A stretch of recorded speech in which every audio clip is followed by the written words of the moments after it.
our recording. And before I introduce Miss Cynthia, I'd be so grateful if everybody would mute their microphone.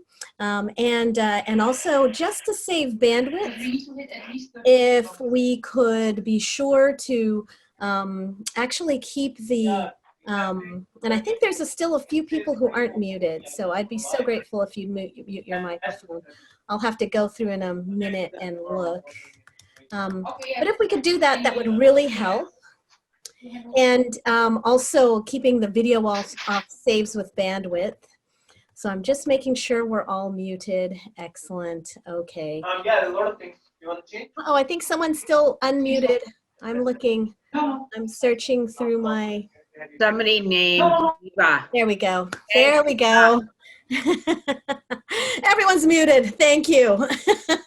Now I can go back to speaker view in just a minute. There we go.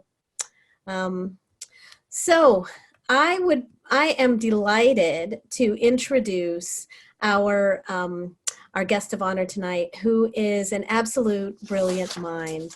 And I am going to make sure that I have everything on chat so that if you have any questions, please ask them in the chat line, and then I'll be able to ask Cynthia as we go along, okay? What I'm going to do is I am going to introduce our guest of honor, Cynthia. And I've had the privilege of serving with Cynthia on a board, but let me tell you about her background. She just brings this incredible experience in strategy and is the calm, cool mind around the table that's always asking the great questions, and regardless of what's happening in the boardroom, is moving us forward. She has this expertise in not only strategy, but marketing, positioning, operational planning. She has built a successful retail and consumer product consulting firm, Strategic Mindshare, and then she started focusing on early stage companies. She advises venture capital firms and regularly works with Golden Seeds, Springboard, and EY's Winning Women on judging and CEO training. She's just a seasoned and experienced public and private company board member. She's served on 11 public boards of directors, and she is a board governance expert. She currently is a board member of several private companies, and she's on the board of overseers. I believe she chairs the board of overseers of Boston University, and on the Met College Advisory Board she serves. She sponsors the innovation pathway process for Innovate at BU. She's passionate about mentoring women and helping women entrepreneurs grow scalable businesses. She's a powerhouse, and I am just so grateful that you've joined us to share your wisdom today, Cynthia. Thank you. Well, thank you very much. And I've never done anything with Pepperdine before, so I'm very happy to be here and do this. Thank you, thank you. We're so delighted to have you. And I love one more thing on the bucket list, Pepperdine.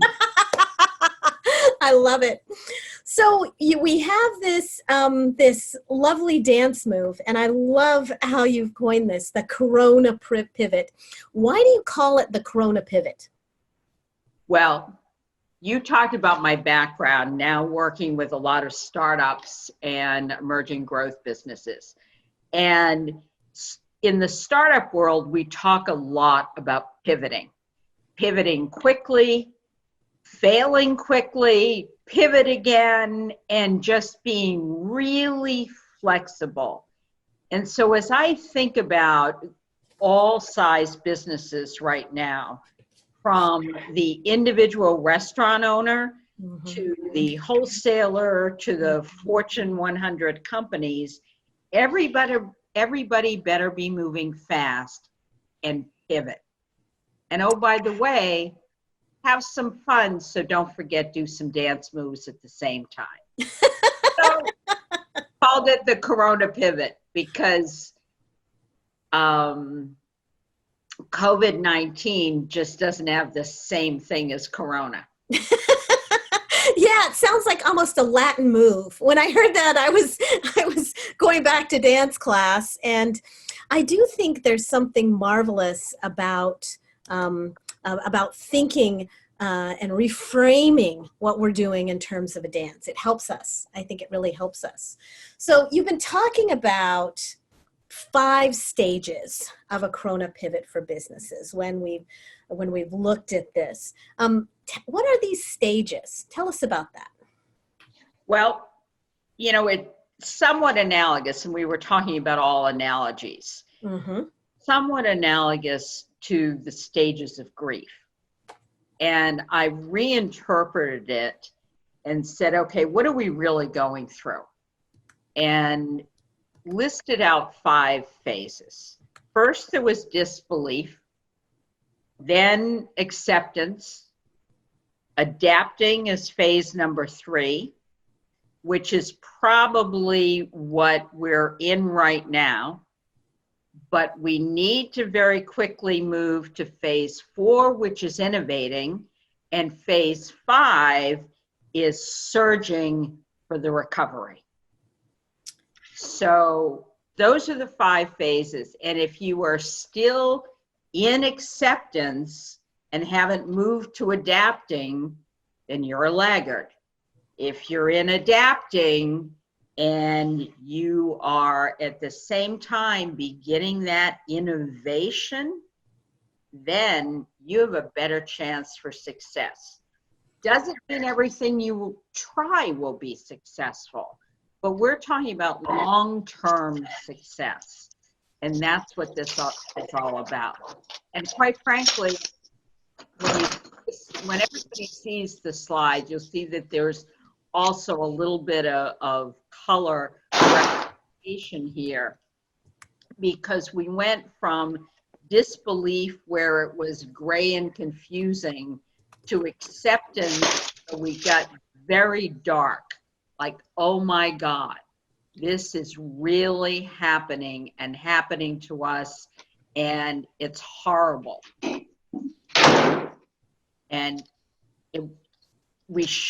everybody should be out of the black phase, even though we haven't peaked as far as the health crisis that's going on.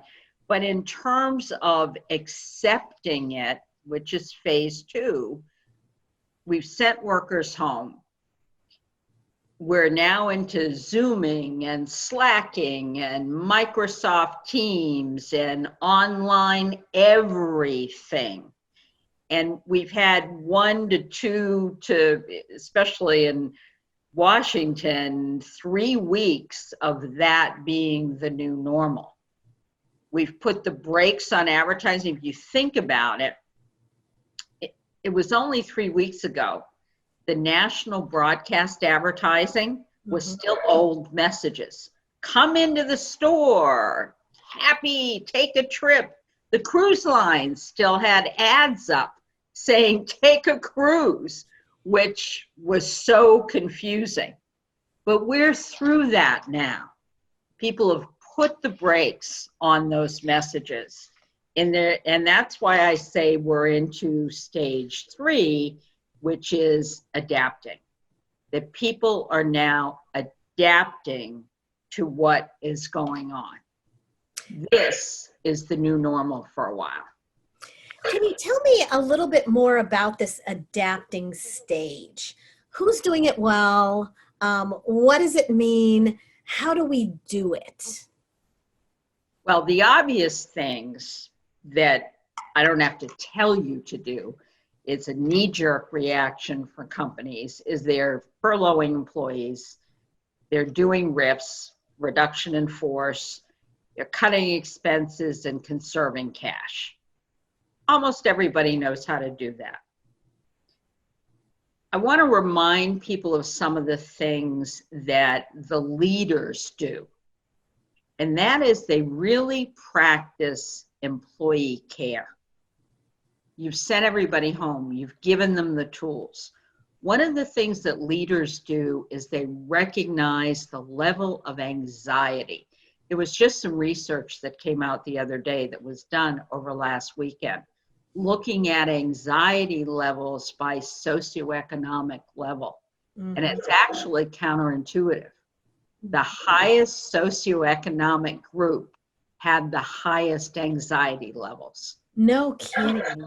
Now, there's a belief that their balance sheets are bigger, they got hit more, they are home, and it's confusing, it's a new way of operating, they're less adaptable, and lower socioeconomic levels, quite frankly, worry about finances all the time, yet don't have the loss of net worth because they didn't come into this with a lot of net worth.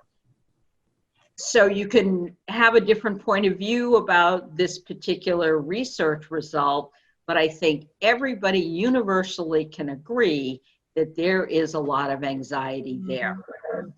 By the way, there's also still a lot of stereotyping in the home. And what I mean by that is primarily, you're smiling, I know why you're smiling, because the working mom still has a greater percentage of the burden in many of the homes.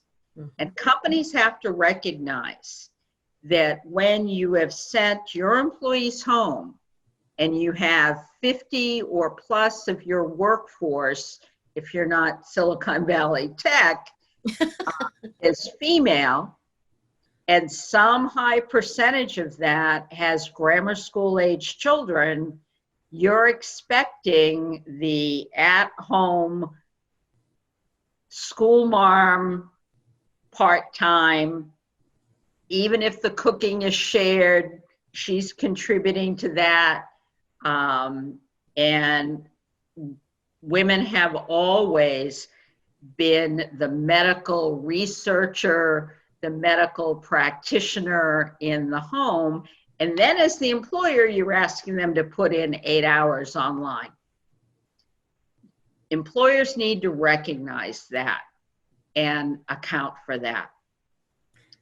That's not to say they don't have to support the men in their employee base. And when it happens to be two male partners, you are going to have males that have dominant responsibility for home care, homeschooling, home providing. So that's an issue. The other thing is taking into consideration all of your stakeholders and communicating. And I would say that you've got to instill small acts of kindness to your vendors. And I'll give you some examples. One in particular that I thought was great. And we all know that the liquor companies and the perfume companies are hand sanitizer. And that's great. And that's the first level of adapting. The really smart ones, they're giving the hand sanitizer to the local senior centers and nursing homes and hospitals. But if you're a liquor company, you throw in a case of hand sanitizer when you send your product out the door to your distributor for their wholesale distribution employees that have to work to distribute your product. So that little act of kindness with your brand name on it goes a long way. When the truckers pull up to your distribution center, having food waiting for them there because so many restaurants on their stops are closed is a little act of kindness that benefits your business. You'll get your pickups on time, you'll get your deliveries on time. So whatever you can do that's relevant to your business, to your stakeholders, to your customers, that is a little act of kindness, reinforcing your brand goes a long way right now. Wow. The other thing is employees are watching how you behave in terms of being a good community citizen. There are lots of opportunities to maximize the things that you do during the year, the charitable causes you support. Now, you may have to interpolate those activities, adapt them for this environment. But for instance, Ford Motor Company is not charging, lending out some of its vehicles for food deliveries to food banks, something they regularly support, but giving the cars out so that these deliveries can be made is adapting it to this environment. So the things that you do that are community involvement, adapt for the environment, continue to do it, and communicate to your employees that you are doing it. And if there's a way that they can help, they want to do something. This is brilliant, Cynthia. It absolutely is so simple and yet so important. One of our mottos here in my home is extend grace, spread calm. And I think even small things, as you were talking about Ford, and analogy to, and which is analogous to World War II. When the companies pivoted to work together to resolve the problem, that customer loyalty during difficult times is king and emperor. There's a memory in the community that is quite strong. That's right. There is. And the other thing is, don't forget that you are players in your industry. You have an opportunity to lead in your industry. One of my clients is a market research firm. And they came out and said very early on, we're not going to do focus groups. Even before there was massive social distancing.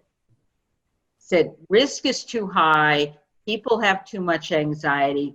They made the commitment. They sent everybody home in every single city that they have employees in. They said no more in-person focus groups. We're going to go 100% virtual. And they put out a challenge on LinkedIn to all of the other market research firms in the industry with a pledge. Take the pledge. Go virtual now. So they showed that they're a good corporate citizen. They're good to their employees. They're taking care. You can't really say a focus group participant is your customer. They're not the ones paying you, but they're important to your business. You're taking care of them and you're showing your industry the way. You are behaving like a leader. That has payoff to it. And that was a great example. I love that. Wow. The other thing in adapting is you have to look around and say, well, what can I sell? What inventory do I have? And maybe I'm a B2B business, business to business. Well, I have the opportunity now to potentially sell B2C. I can sell to consumers.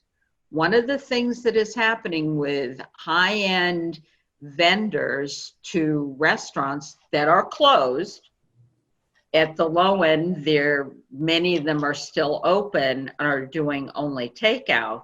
But the white tablecloth places, they're closed. Their high quality producers have nowhere to put their goods. It's still safe, by the way, to go out and fish. There's tremendous fish available in many communities. Those fish wholesalers can advertise and do pickup off the back of their truck parked somewhere. Do ordering. People are even using WhatsApp or Facebook to take orders and then have it ready and hand it to somebody to put in their car. So they keep the fishermen working. They keep some of their employees working. Food supplies, absolutely an emergency service. So it's looking at your business in a different way now and adapting to this new normal. Wow. So I think everybody's got to look at, what can I do really creatively? How can I change my market? Or what else can I sell? What do I have in inventory that I could sell that would be useful right now? Can I reformulate something? Can I retool something? Can I change my distribution channel? Mm-hmm. How I deliver and how I allow people to order. And it seems like now a lot of different distribution channels are open. This is where we are so fortunate is, we have an abundance of different channels and platforms. So if we're creative, it sounds like we can jump into this adapting stage. Now, I'm assuming there's early adaptation and then, going beyond the early adaptation. What does that look like? Is that different? It is, because as you get later into the adapting stage, you actually have the potential to retool your services, retool what you're manufacturing and offering that. Now, those are interim things because this will end, but we could have 2 or 3 months, and maybe even in some communities, it's going to go into the fall. So, for instance, as you look at education and you've gone to online learning and you are accepting kids for the fall, thinking they're going to do in-person classrooms, oh, but wait a minute, you're going to have to still do some separation, some form of social distancing, probably even in September. What do you need to do also in the dorms when they move in August? August is, a gray area right now. So we've gone from early adapting of everybody's at home, everything's online, to morph into, well, we've got a trickle coming back, we've got to do some things, but we're not totally back to the future new normal when everybody's out and traveling again. So yes, there are two groups of adaptation. I think this is fascinating. They're both in kind of their intermediaries. So it's this transition then to the new normal. And then, there's this parallel track of innovation as you kind of think, we're going to do this intermediary, but at the same time, we need to start innovating, it sounds like. And when I hear this talk about these adaptations, it's so real because, as you mentioned, we're not going back to anything. We are moving towards a new future, and we have the opportunity to create and invest in what that will be. And I think that's where we can turn around all of the horrible tragedy and the horrible numbers and the pain and suffering, is realizing that on the other side, we can emerge stronger and in a very different position. And we have some choices about what that will look like. And you mentioned education, and I see this as a tremendous opportunity to open up personalization, for example, in education, something we haven't been able to scale for a long, long time. We've never really worked on that model enough. And I think other industries also, there are fantastic opportunities that can help us all as this digital transformation happens. But we have to be mindful. I mean, even if you bring employees back into the workplace collaboration will be changed forever. Mm-hmm. Those people that were laggards that didn't want to get on Slack, didn't want to do some things. Well, they're on it now. And using Microsoft Teams has gotten a huge boost. Google Docs, Mm-hmm. all of those other collaboration systems. Mm-hmm. Employees have already been on them. So when they come back into the office, let's not lose that because they've now been trained. You can't go back. You shouldn't go back. If you try to go back, you're going to be extinct, quite frankly. Well, tell us about this new move then, because there's this intermediary adaptation. And then you mentioned the innovating stage, stage 4, as we are thinking about and creating this new normal. How do you move beyond adapting to innovating? It seems like there's some parallel movement there, and then get ready for the surge. So how do you, tell me about that transition, adapting and innovating, and how does that work? Well, it's a very blended transition. It's almost in parallel. And a company's ability to do some of these things concurrently is going to make a real difference when we come out of this. Because innovating is to stop thinking about today and really conjure the future new normal. And what is that going to be? I think you have to recognize the silver linings here. And there are several. Consumers are more digitally oriented. We're going to change our supply chains. We are going to change our distribution channels. And some of that behavior is going to stick. We are going to change the way people work and their adaptability, and that's good. We're going to find out more things in this phase about our vendor partners, our supplier partners, about our strategic partners, and we're going to jettison some and spend more time with others. We're going to find new strategic partners. If you look at what Elon Musk is doing, for instance, and building ventilators, and he's got strategic relationships now with medical equipment engineers and companies. You wouldn't have thought a car company would do that, and multiple car companies are doing that.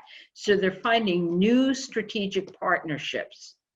Well, let's go into really radical collaboration for the future with those strategic partners and with the forward-thinking partners that we already have. So I have some thoughts on how you can really start to execute this. And the first one is you take your change agents within the company and you take a diverse group, diversity meaning ages, perspectives, functions, expertise, other industry background, and you put a strike group together and you have them work on the new future, new normal, and say, okay, how are we going to radically change our business model? What new products and services are we going to bring to the table? Who's going to be our strategic partners down the road and that we need to radically collaborate with today? What can we crowdsource now? Everybody's online. We can test a lot of things, which is effectively crowdsourcing before we move into that product line or that service. We have the opportunity to do a lot of testing. Let's use that opportunity. Prepare the new business model. And here's the key thing. Within that innovation, now one size doesn't fit all in terms of capital investment, but where you can, you have incredible opportunity to strategically invest right now. Once you figure out where you want to go, you can invest in talent. You can invest in technology. You can even invest in real estate. Now is a really good time. If you have ever thought about building a new headquarters and you have the capital, going and buying the land right now and maybe doing a build to suit that's totally new with a new way of work styles might be something that is a worthwhile thing to do. If you are a distribution center and you want to do more national distribution, you can pick up some real estate. And it doesn't have to be purchase, it can be leases, because the price of everything is going to drop. I was on a call the other day with a company, and they were talking about whether or not to implement a new system.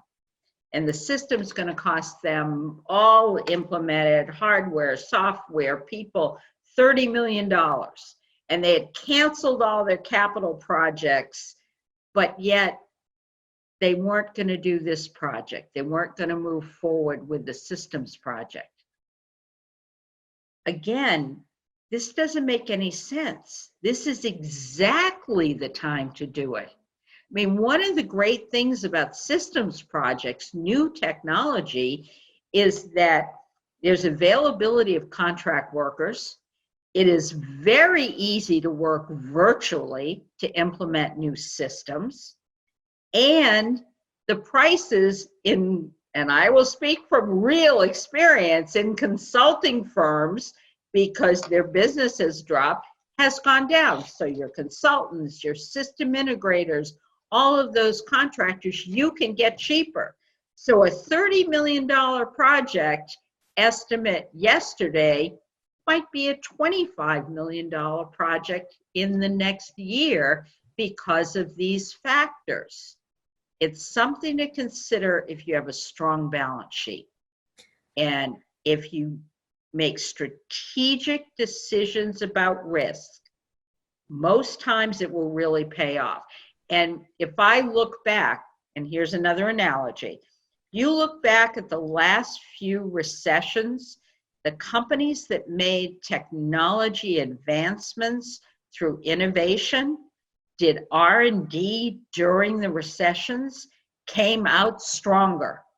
They were not the ones that got gobbled up. They were not the ones that went bankrupt. This is So such that's an a lesson to learn. This is such an important point, and I hope any of my students or former students that are online are listening carefully, because that's what we study. And I think, this issue about talent too is really important. It's a market in which you can actually source some of the best talent at a reasonable price, and this tactical idea of a strike force. And I love that terminology, because it's not a task force. This isn't a task. This is a strike force for what's ahead, to prepare for the opportunities ahead. And that's what all of this investment is in now. So when you look at all those down figures, that becomes an opportunity for investment, is what I'm hearing you say. And that's Absolutely so encouraging. That's really exciting. And again, if you want to help out some of your vendors as they come back or as they are still working, invest in inventory if you have the capital, and if it's the kind of inventory that won't go bad, because you can get the cheapest price right now, and you can endear yourself to the vendors. So there are lots of ways to take care of your employees, to take care of all of your stakeholders, and include big acts of kindness in your innovation. Wow. I think this is very exciting. I mean, I look at most things as the cup is half full, not half empty. And once you get through and you say, we're going to get out of this. I know we're going to get out of this. And it's a mental shift. It's a mental pivot. Then you're going to say the cup is 3/4 full, because small businesses are the ones that take us out of every recession. And we have survived every recession. And these changes in behavior are going to benefit a lot of businesses. Changes in workplace behavior, changes in consumer behavior, changes in industry behavior. There are a tremendous amount of opportunities. The cup is 3/4 filled if you have the right mental pivot. We just have to get through this and stay positive, because there's a tremendous amount of anxiety out there. You have to recognize it, you have to acknowledge it, but the extent to which you can be positive and recognize opportunities, that's going to lift people up. And you need to lift people up that are in your business circle. Wow, this is so encouraging. In fact, I was just looking at you've got applause going off on the chat room. You have people saying amen and absolutely, coming out of the fear-based conversation to what is possible. Great strategy. This is In the comments. Yeah, I love it. Strike force. This is just so powerful, Cynthia. And I guess the final step here is thinking about the surge. Like, what is the surge, and when do you think this will become? How do we, or when do you think this will come? Tell us about the surge. So we've talked about adapting and innovating. Those are kind of parallel. Tell us about this surge and how we can be prepared for that. Well, the first thing that I want to say is I don't think the surge is going to be the same for everyone. I mean, there will be an inflection point where you will see a lot of people going back to work. The streets are crowded, the restaurants, people start to go out again, but the surge will happen differently by industry. Clearly, the cruise lines are going to be the laggards in surging, and international travel also will probably be a laggard. But U.S. travel will rebound. Americans don't like to be constrained and confined. So there are a lot of things that will come out, and it could be seeing some things late summer. It could be fall. I mean, we went down very quickly, but I also think we're going to come up relatively quickly.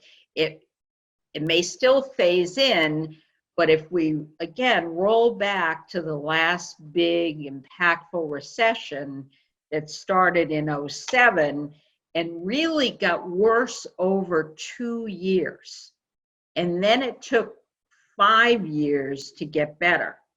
Well, we're going to get worse over 2 to 3 months. And I don't think it's going to take 5 years to get better. So that's number one. My second counsel to people is to look at correlating indices to what moves your business or your future business. And I don't mean looking at the government's reports, because number one, the government always reports things late. Friday's a holiday? Hang on just a second. I need to mute someone. Eva, I think I need to mute you. I'm trying to mute you, Eva. Yes.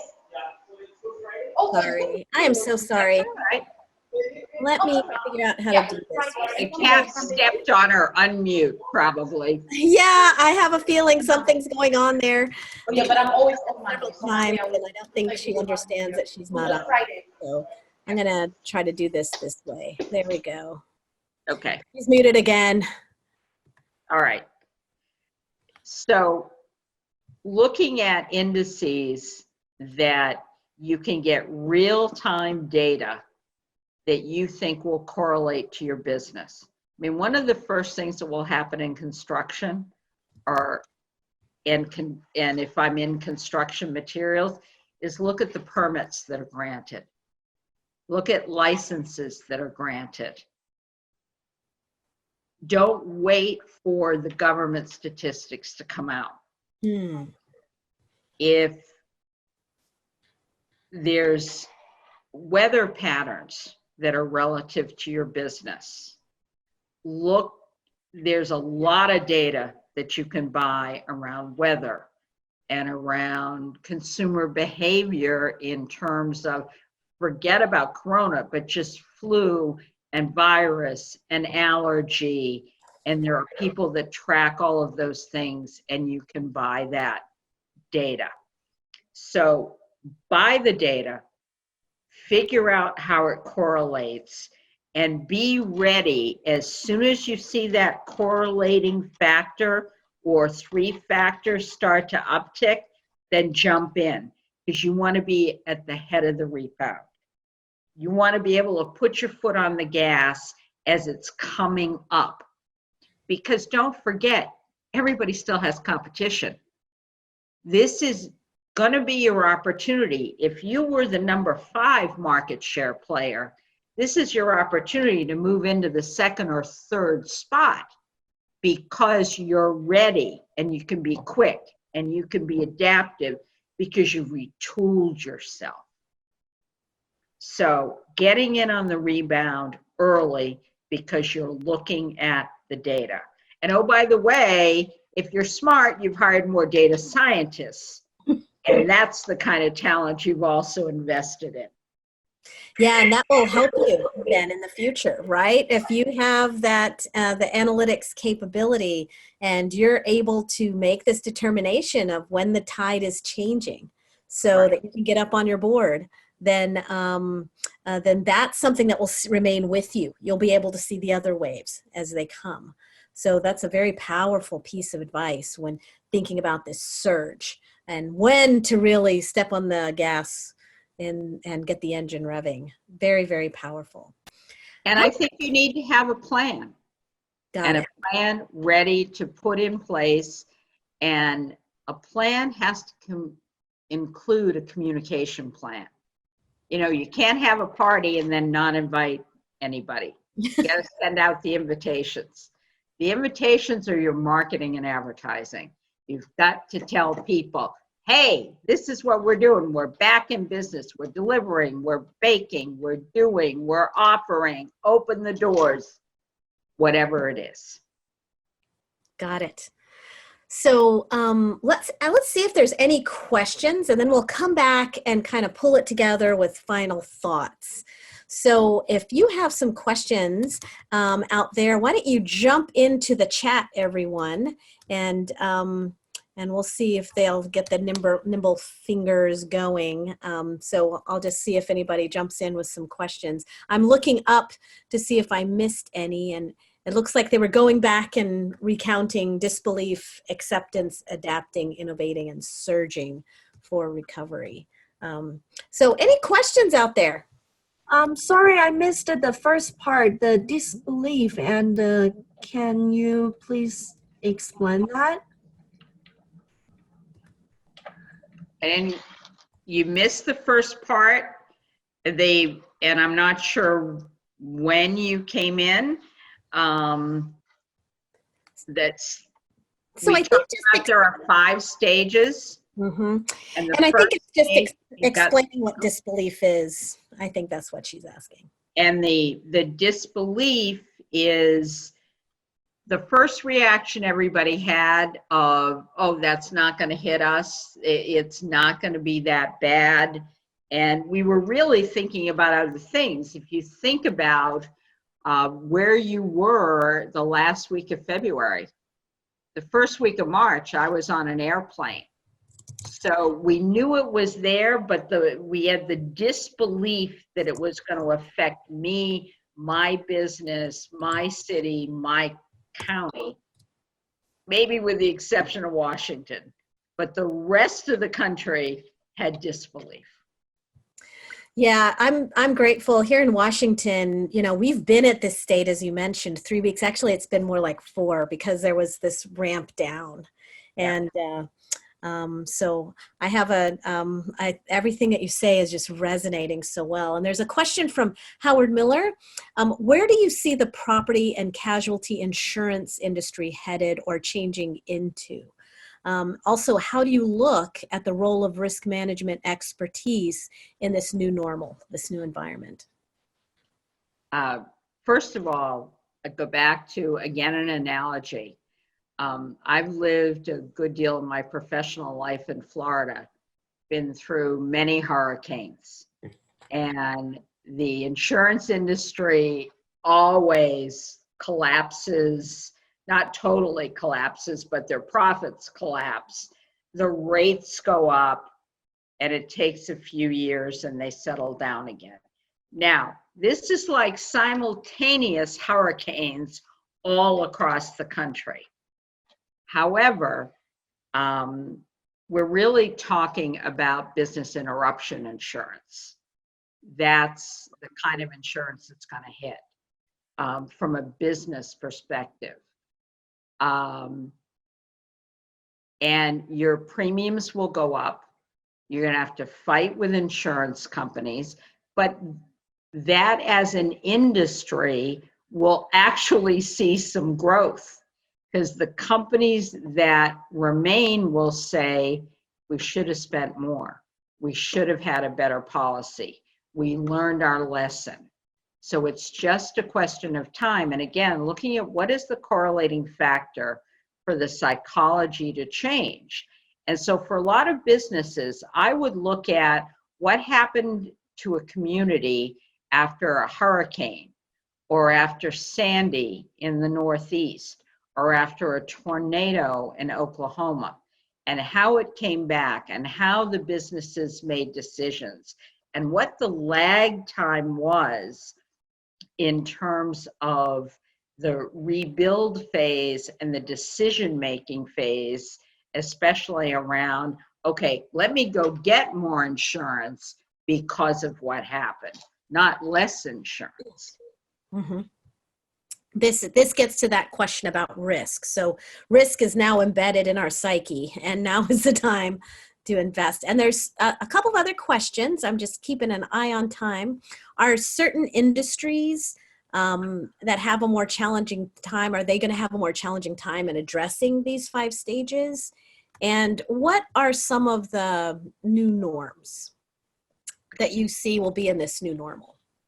Well, certainly the restaurant industry, and in particular the white tablecloth aspect of the restaurant industry. The reservation systems, Open Table, Resi, are all going to be laggards in coming back. On the other hand, those that change their business models and are doing food delivery, even at high end, those fast casual places, especially the ones that are independently owned, maybe in terms of innovating, one of the things that you want to do is take away some of the tables and chairs, because everybody had too many, and we were starting to figure that out, because more and more business was home delivery. So maybe you want to reconfigure and get a better station for pickup and delivery. Maybe you want to get a drive-through. It's not just for McDonald's anymore. So obviously healthcare, which has been a huge employer, which has been a huge part of our gross national product, will continue to grow and grow exponentially. But now telemedicine is also well accepted. That's getting a big boon. So healthcare in a different way. I also believe that nutrition is going to be even more important now, and food sources and local food sources. People are really going to pay attention. Now, one other thing I want to mention in terms of an industry, and this will be close to your heart, Charla, which is cyber and cyber protection. Because what's happening right now is everybody's online, and business systems are compromised, and they are too open right now. Correct. For lots of people to come in, bad actors to come in and to plant things. Not to do anything right now, just put the plant in. And when everybody gets back to normal, the new future normal, and has new products and new formulations and new ways of doing business, Whoops, they're not secret anymore. Whoops, my systems are being held hostage now. The plant went in now. So the industry of cybersecurity is going to have an even bigger boom than what we've been seeing. Technology boom, home technology, everything around home improvement is going to be booming. So those Wow. are some of my industry That's projections. so helpful. And even thinking through this new normal, you can see that, there's healthcare and there's cybersecurity and all of this environment is changing. There's a question about your thoughts around businesses in advertising client services. Is now the time to buy media while people are not running ads, or invest in more content, or hiring contractors? Yes. However, one of the things that people forget is content repurposing. To go into your archives and look at, because people are now consuming content voraciously.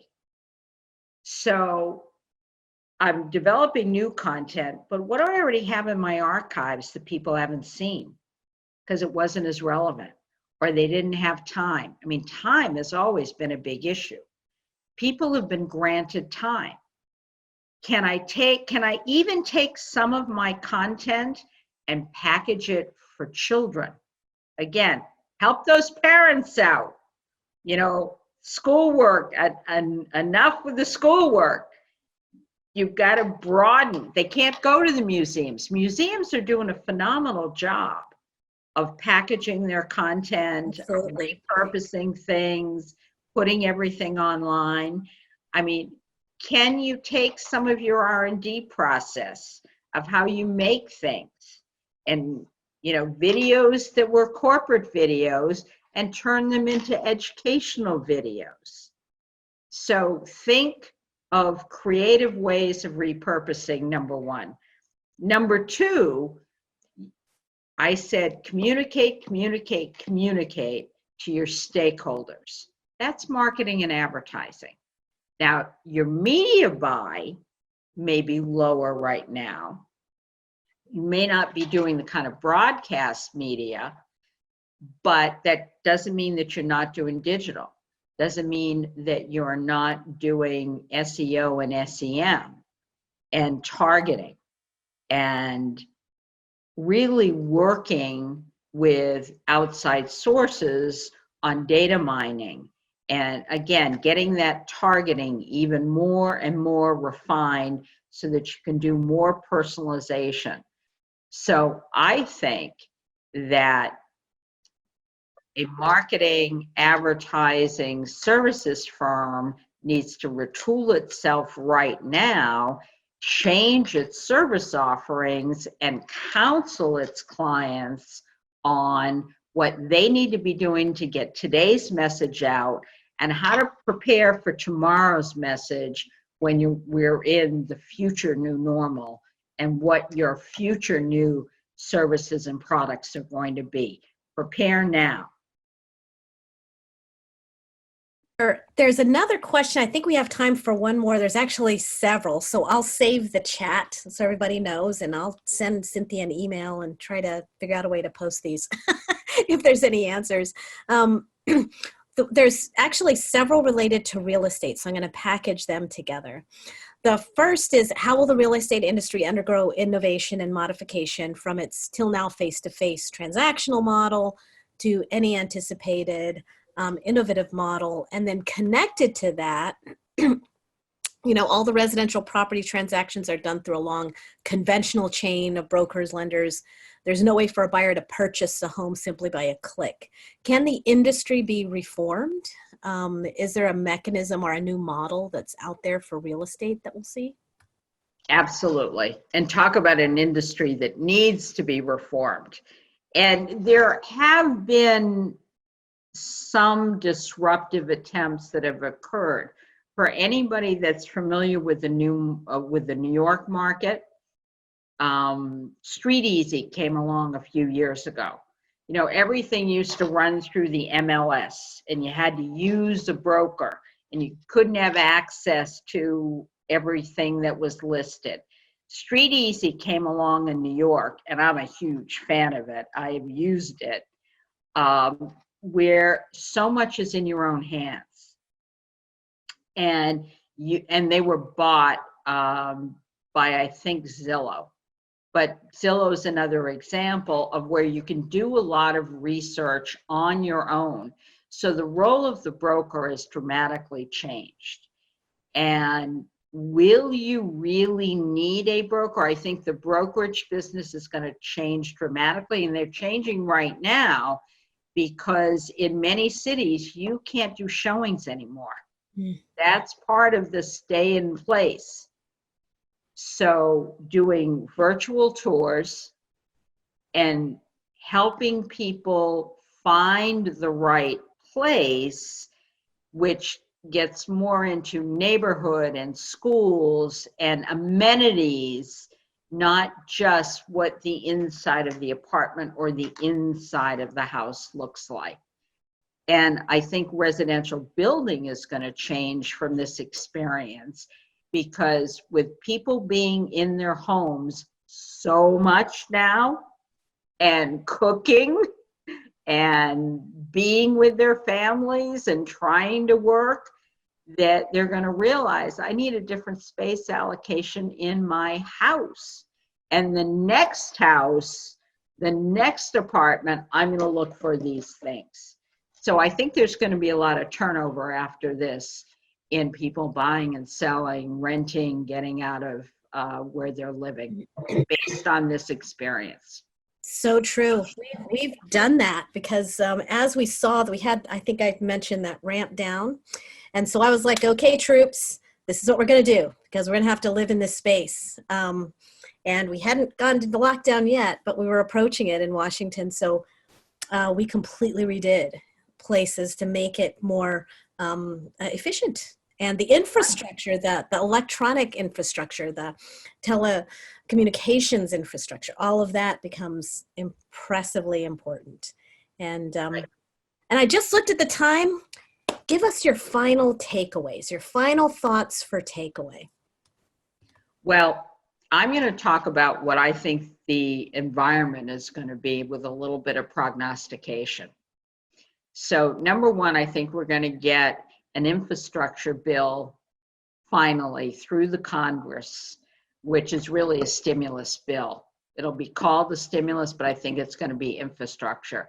So look for a lot of public projects that are going to put people back to work: construction, fixing, maintenance, roads, bridges, telecommunications infrastructure, all of those things.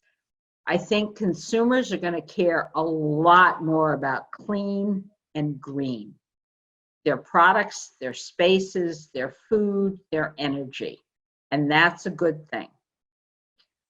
In some respects, we're going to have growing and manufacturing being more local, especially things that really need labor. On the other hand, mass production manufacturing, yes, we will do a little less in China. I think that is true, but we are going to have an exponential growth in robotics and 3D printing. Those technologies already exist, and they've been minimally implemented. Now they're going to be maximally implemented. I think there's going to be a dramatic focus on user experience.